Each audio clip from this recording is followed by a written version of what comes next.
It's kind of a crazy one. You don't have to answer if you don't want to, but I can answer anything. all right. What do you say to people who are speculating on the internet that you are an industry plant?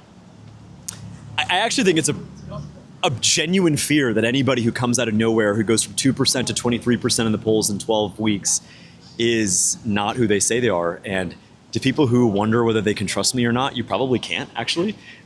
You should do your own homework, do your own research, and you should follow everything that I do for the next 6 months between now and election day. Here's what I will tell you. When they try to push me one way, I've stood firm every single time. A donor 3 weeks ago called me up and said, you put out a single tweet, just one tweet, disavowing Nick Fuentes and his supporters, and we will send your PAC $500,000. I hung up the phone because I will never disavow my fellow Americans. I will never disavow patriots. And so, look, I think it's fair after so many people have been backstabbed by the Republican Party to wonder, is this guy genuine? That's totally fair. But at the end of the day, I can't tell people to trust me. I have to show them that. And that'll take, maybe in some cases, months. My hope is that by election day, we'll have won over the trust of a lot of people. Okay. But like they also include that like you could be potentially planned opposition. I mean, look, any form of mistrust of our campaign, I think, in many respects, can come in good faith. But you got to decide for yourself. You got to do your own homework. And again, I don't even know how to answer. Are you not a Mossad plant or whatever? I don't even know how to answer that, except for the fact that if you don't trust me, that's okay. If you're not ready to vote for me right now, that's okay. The election is not until August 18th. Be a registered Republican. Vote for me on August 18th. I'm second in the polls right now. Let's put America first. Okay. And then currently, with how politics is going around the nation, do you truly side with either party, Republican or the Democrats, or would you say you're independent? What I would say is I'm an independent voice. I think the Republican Party has lied to us a lot. This Iran thing is the latest example. We were told we're never going to go to war with Iran, never going to go, and then Israel dragged us into a war 6 days ago.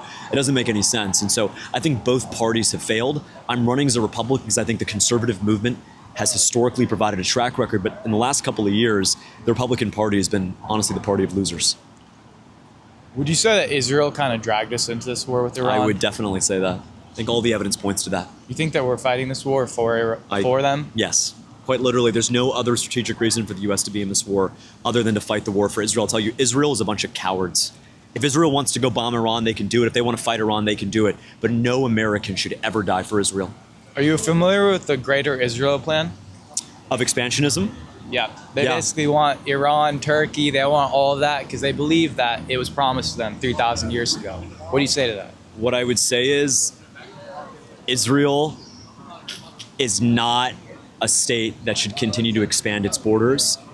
What we should care about is the 23.5 million people here in Florida. Our government here in Tallahassee, in the state capital, has literally lent $385 billion of money to the government of Israel.